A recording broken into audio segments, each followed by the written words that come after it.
Hello Gators, this is 11-1, three-dimensional figures and cross-sections.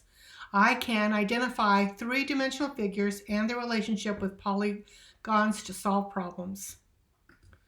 Let's take a look at the word polyhedron. Plural is polyhedra if you have more than one. It's a three-dimensional solid with flat polygon faces joined at their edges. So poly means many, and hedron is a seat or a face, so how it sits on the flat surface. So let's take a look at this figure right here. It's made up of a lot of flat surfaces. These flat surfaces are called faces. This is looks like a square. This face looks like this purple one looks like a triangle. And where the faces meet, another face is called an edge. And these corners are all called vertices. Vertex is one point, vertices would be more than one. And so here are the different kinds of polyhedrons and what we call the platonic solids. And to make sure we understand what polyhedron is, this is not a polyhedra. It's when you have a circle shape, because circles are not polygons. They are not made of many sides here. And cones and spheres and toruses, those are not polyhedra. All right, a prism. A prism is a three-dimensional solid figure with two parallel faces, and these are called bases.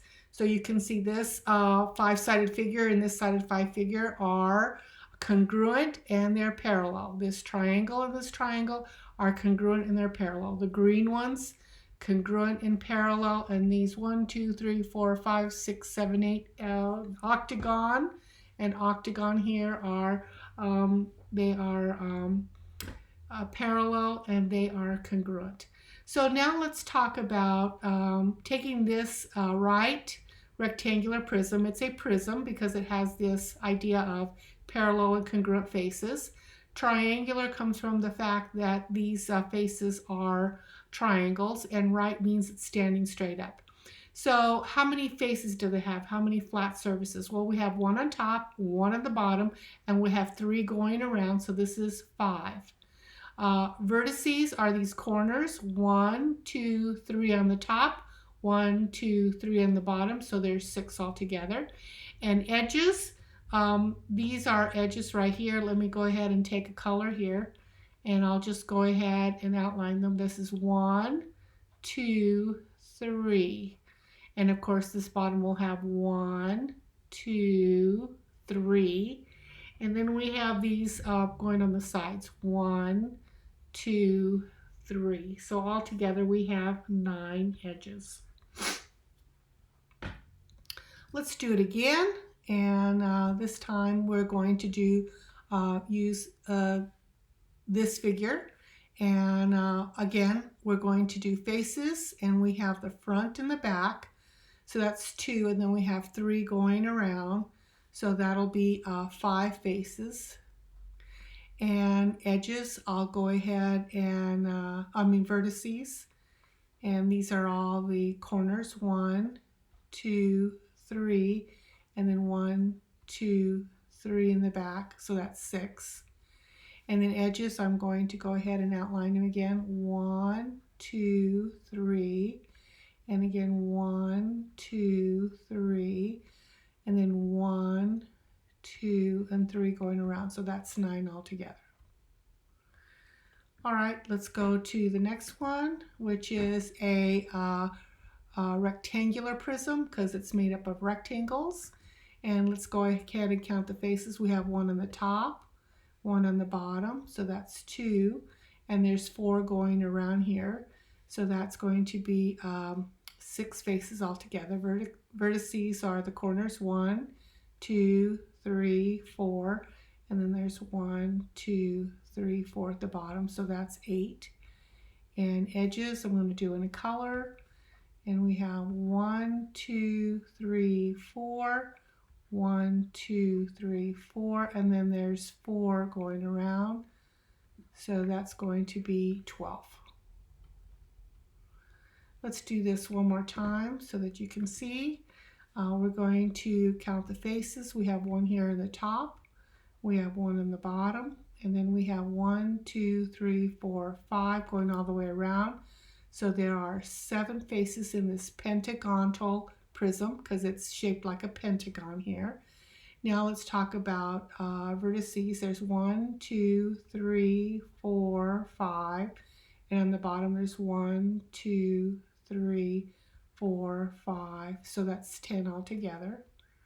And then edges, let me go to a color. And there's 1, 2, 3, 4, 5. There'll be 5 at the bottom, and there'll be 5 going around. So that'll be 15. Let's see if we can see a pattern here. Here's what we have. We did this one, these 3 right here. I counted them all for you, and I'm adding this hexagonal prism as well. And I want you to notice that something interesting is happening here. It looks like when you add these 2, it adds up to 9 plus 2. And if you add these 2, that's 14, and that's the same as 12 plus 2.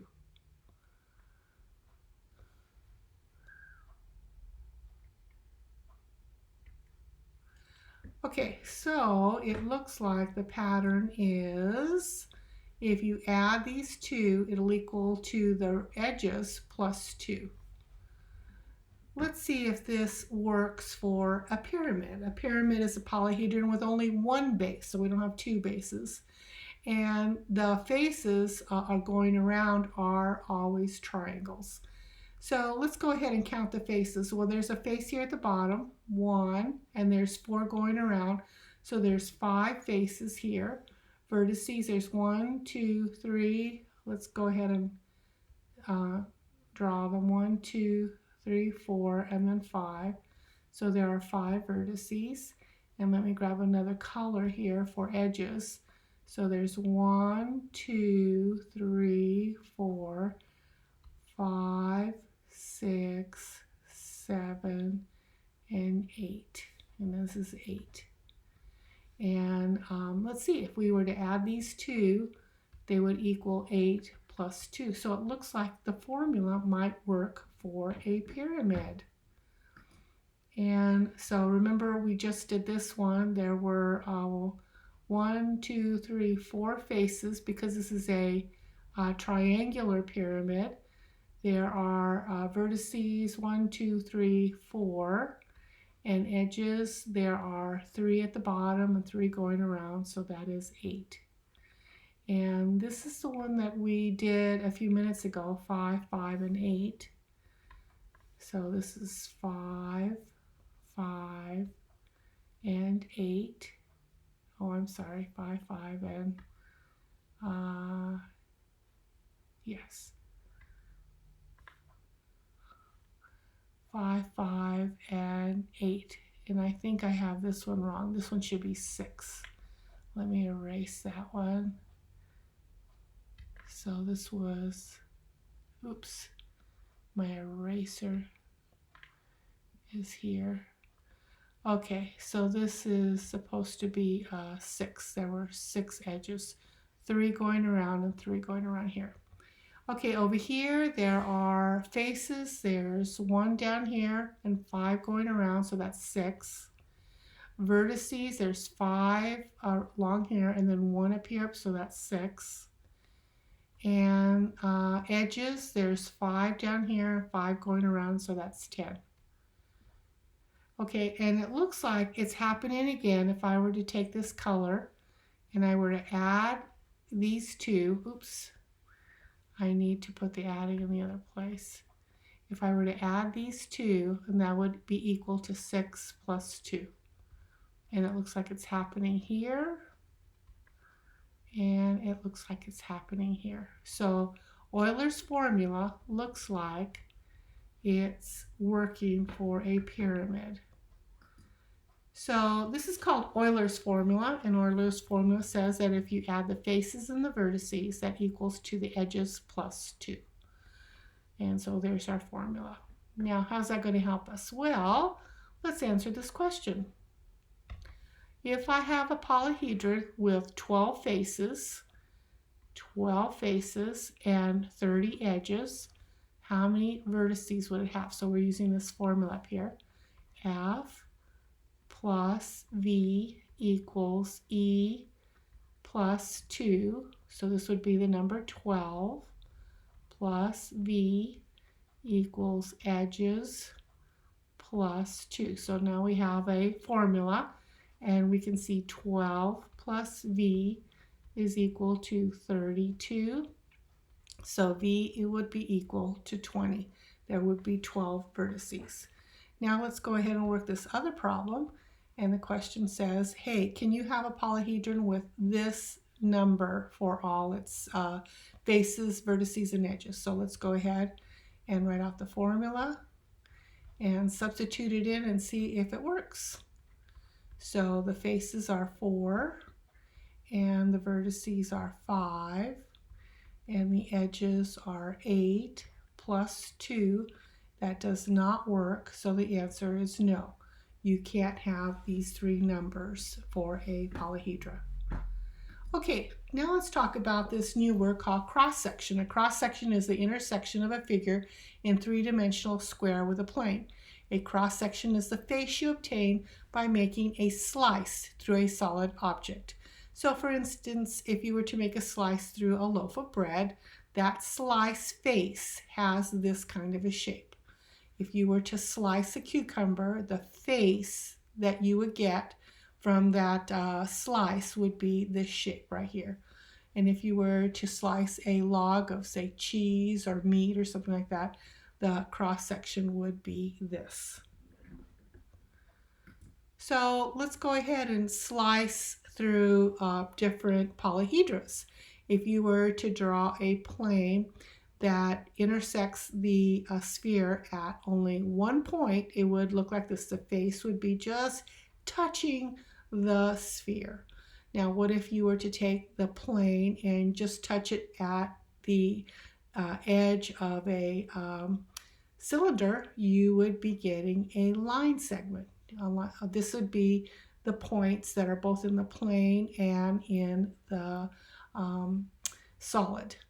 Now, what if you ran the plane right through this prism parallel to the bases? You would get a base also, which is a five-sided figure. Okay, and so let's take a look at slicing in different ways. If you were to slice the cylinder right, not through the middle, but going parallel to the, perpendicular to the two bases, to the circles, you see you could get a rectangle. If you were to slice at an angle of a cone, you would be getting not a circle, but what we call an ellipse. And if you were to slice parallel to the bases of this square prism, you would be getting a square. All right, what shape do you think this cross section would be? And the answer is the points that are both on the plane and in the cross section have 5 sides to it, so this would be called a pentagon.